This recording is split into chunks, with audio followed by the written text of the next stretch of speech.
After Supreme Court had declared that Azimio is now the majority in the parliament, James Agri Orengo is now on this movement.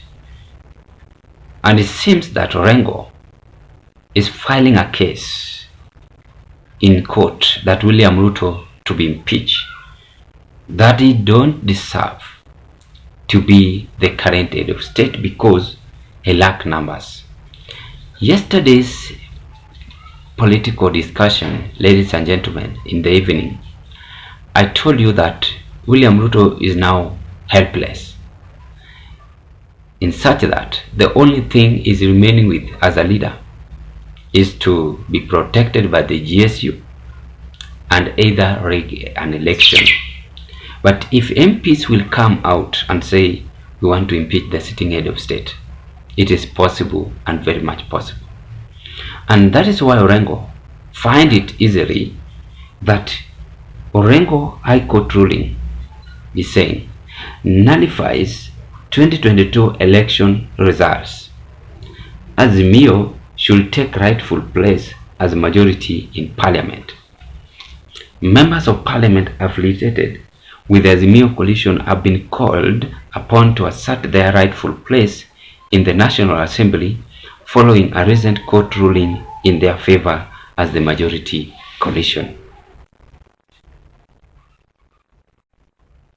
I want to remind my party, ODM, that this court decision must not be ignored. Azimio has been declared the majority. Do not let this slip away. Instead of sitting at the table with those in power, take what rightfully belongs to you, Orengo said, asserted. Speaking during the burial of Richard Ochieng Olo, father to popular lawyer Willis Otieno, he welcomed the ruling, arguing that it further cast doubt on the legitimacy of the 2022 presidential election result. What the High Court has affirmed is proof that the election result announced in 2022 were not accurate. How could Raila's party and coalition secure the majority of parliament seat, yet lose the presidency? This ruling confirms. And according to Orengo, he demands that Raila Odinga to take his position. And now, how will Raila Odinga take his position? The two ways.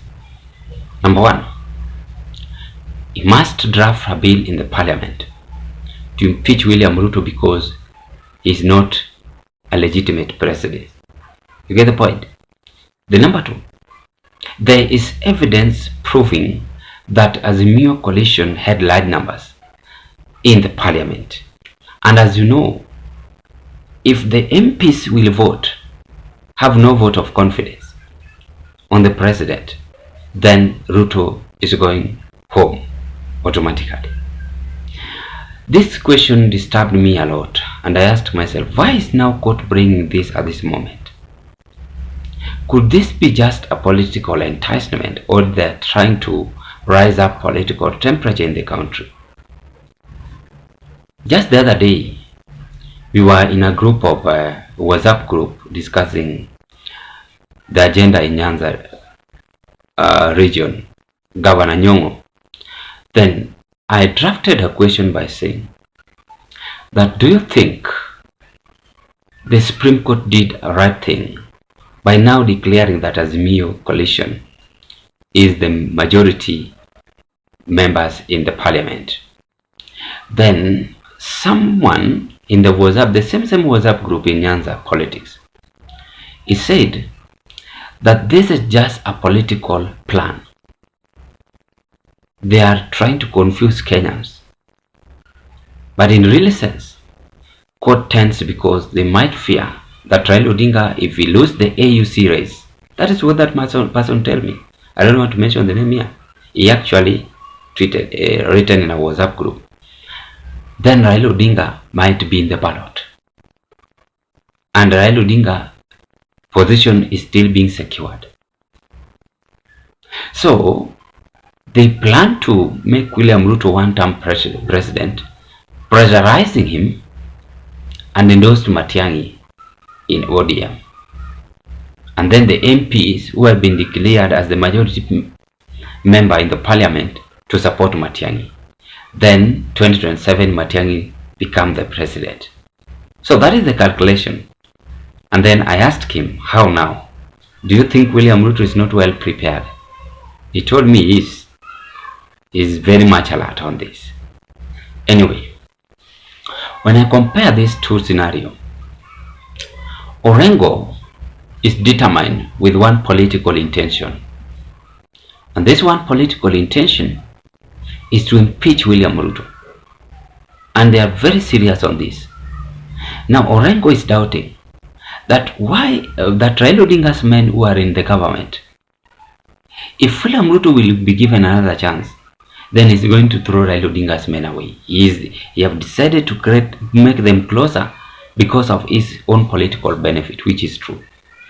Now, since these people joined William Ruto, Orengo had been distancing himself away from William Ruto so much. And that is why he's demanding ODM and Azimio coalition to be declared as the presidency, as William Ruto to get out from power, according to Orengo. Because he believes that 2022 general election was rigged and it was not well done accurately. So the sources of information from Orengo is that Ruto should not be in the office. Ladies and gentlemen, what are your take? If you've never subscribed to this broadcast, kindly subscribe, as things are boiling nicely. 2027 is going to be another political headache, and if Ruto is not keen, then these people might outshine him before he realizes it later. It will be good and it will be okay, according to me. Early bird catches the worm. Let's wait and see the outcome, how people from the side of UDA going to respond. Bye bye.